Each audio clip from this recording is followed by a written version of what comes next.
In Revelation chapter 2 and 3, we see Jesus telling the churches to repent and endure.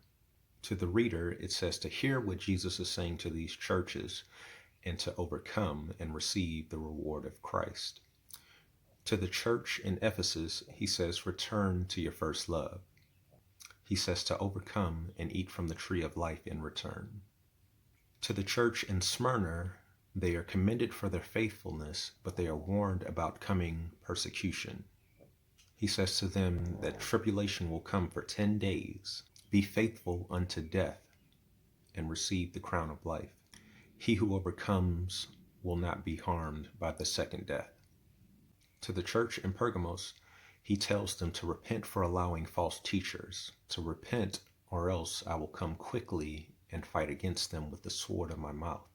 He tells them to overcome and receive the hidden manna of heaven and receive a new name. To the church in Thyatira, he tells them to repent for allowing a Jezebel self-proclaimed prophetess to teach and seduce them into committing sexual sin. He tells them to repent or be cast with her into great tribulation. And he says to them that overcome, he will give power over the nations. To the church in Sardis, he tells them that they have a reputation for being alive, but they are actually dead. He says, strengthen what remains and that is ready to die. Hold fast and repent. He says to them, he who overcomes shall be clothed in white garments, and I will not blot out his name from the book of life, but I will confess his name before my Father and his angels. To the church in Philadelphia, despite having little strength, they did not deny Jesus, but rather held to his commands.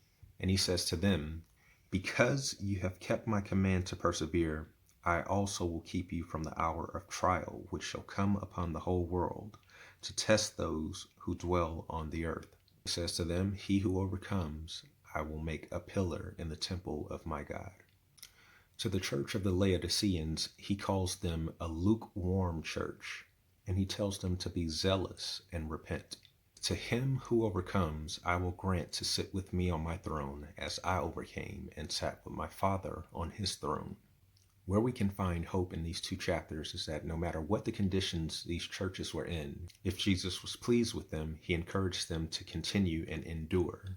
If he was displeased with them, he encouraged them to repent while there is still time.